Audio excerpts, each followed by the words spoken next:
Hey there. So as much as I feel kind of funny in like a lot of ways, I'm kind of like vibrating actually. I was like supercharged.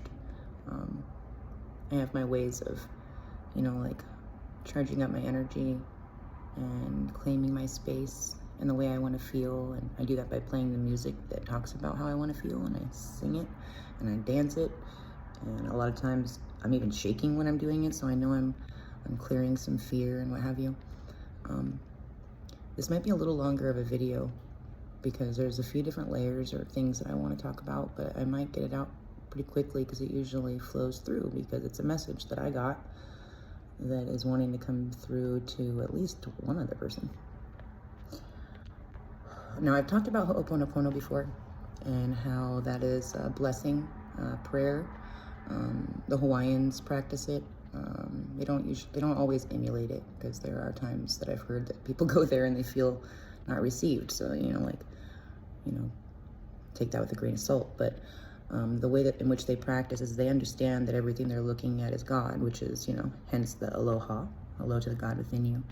And they live in this prayer of knowing that everything is a reflection of them in some way. And if they don't, that's not the point. The point is that's one of the places that this message came to, in order to balance out energy and neutralize the charges of the energy that we've created in this world. And I've talked about it before. I talked about if something happens in your life, that you need to, first be the observer, just like notice it. And if it makes you feel in some negative way, make sure you say, I love you and thank you at the least. Once you really get an understanding of what's going on here and how much everything is you, I love you and thank you is all you need. But in the beginning, a lot of people start with all four statements because we're asleep to what's really going on in this existence, which is that everything is alive. Everything holds consciousness of some sort or another. And the four statements are, I love you.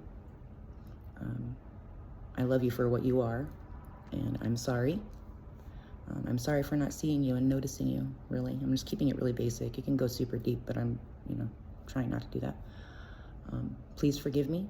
Please forgive me for not noticing you. And then playing along in this agenda that we had created from other energies and spaces, or, just energies and spaces. And then thank you. Thank you for giving me this opportunity to see you again. And to interact with you and to feel this energy that's stuck in some way. I really am grateful because I'm really understanding what's going on here. Now, mind you, you don't have to understand this. You can just say these statements over and over again anytime you have something that you don't like come around, and the connections will be made, because you're literally like pushing, and people might joke about this, but it's like pushing a delete button on a computer. There's no emotions involved. You're literally erasing it, like cancel delete. Your mind, for some reason, like a lot of people try and focus on mantras, they still get pulled into thinking what they're thinking. But I have noticed through my observations that when you start saying these things, it's like the other thought just can't come through. It's like, and it's not efforted. It's just that those words are extraordinarily healing. I love you is one of the most healing things that anybody can hear or feel, especially when you're feeling it. But the words themselves, the letters, the power behind them, is what's really going on. Now, that's not what this video is about. I've talked about in little ways, and I really don't care if anybody thinks I'm crazy, because I know what I know, and I know that a lot of other people are knowing what I know. And we all received the upgrade pretty much simultaneously. Pretty sure it was at the Maya New Year, if I'm not mistaken. And our true essence came online, where we no longer cared about what anybody thought about what our truth that we had identified was, or that we know is. And we really saw our reflections for what they were. We could really see when someone is carrying extra weight and is listening to different voices. I've always kind of had this gift, always. And I'd always see through, I'm a soul retriever. So like I hear a soul's deep yearning from beyond their words. And I don't care what their words are. They could say they're talking about sweeping a house or something, something really simple. But their soul calls out to me and says something to me that spirit asks me to say to them. It's pretty painful when you can't really tell the person, because they don't truly, you can't feed meat to babies. And that's kind of painful. But at this point, I'm feeding meat to babies, like We have nothing to lose. The fourth and fifth dimensions are here now, and people are seeing the energies that are here. Some people are seeing them in other people, and the people are not demons, people. They're not bad entities. They are taking the form of the energy. There's going to be people taking pictures, and you're going to catch these entities in the photographs mainly, because I think you're capturing something that can't be captured with your naked eye because there's too many veils on there. But those that have veils removed and are given that kind of spiritual gift to see those things will see that without a camera. Thank goodness I'm blind, so I know that's been given me a gift so that I can stay the neutral space of love that I am. But here's the thing that everybody really needs to know. And it's been going on for a long time, but now it's like full force because everything's been released, because we need to deal with it, because the earth needs us to, because she's storing all this stuff. And we left it here because we weren't responsible enough to clean up our mess. So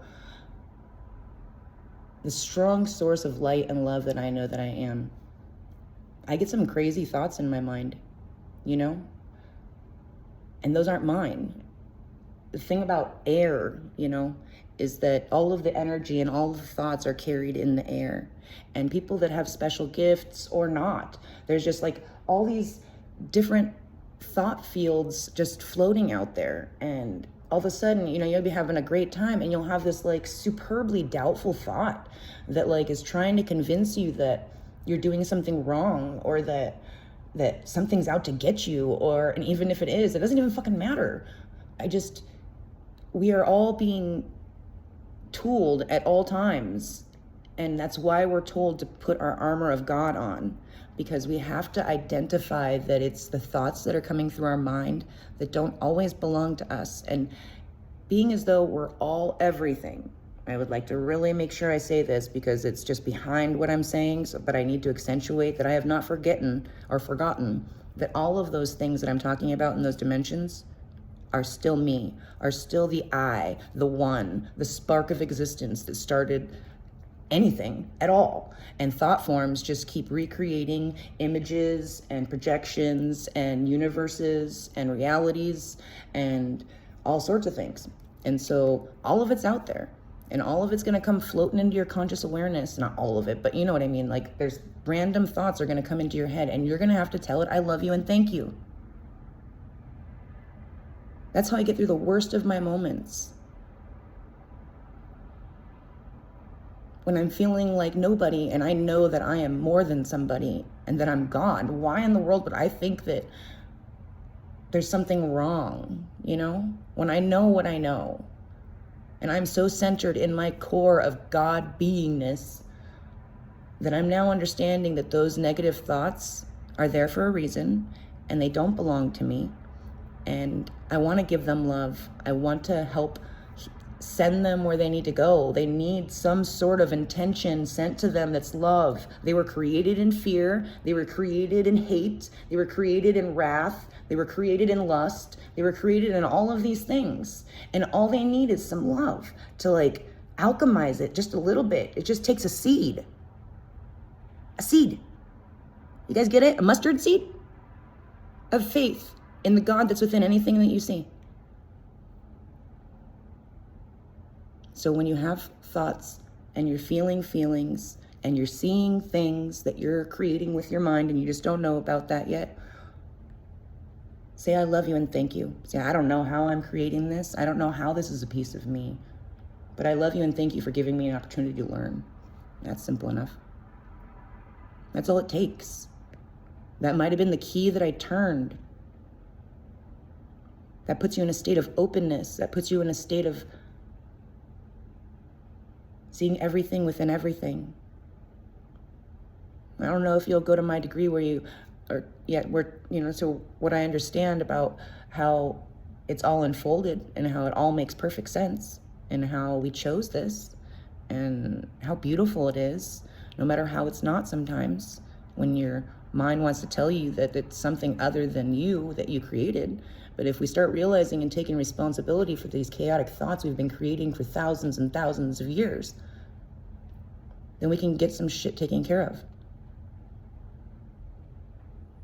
We can do what we're here to do and clean up our mess. We're the mess on the earth, not just the trash.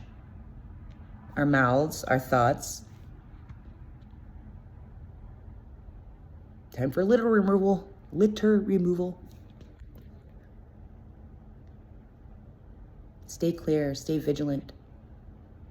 Because the lion, it roams, looking for who it will devour. Don't let it devour you. Know who you are. And stay in that place with love and strength when necessary. I love you so much. And thank you.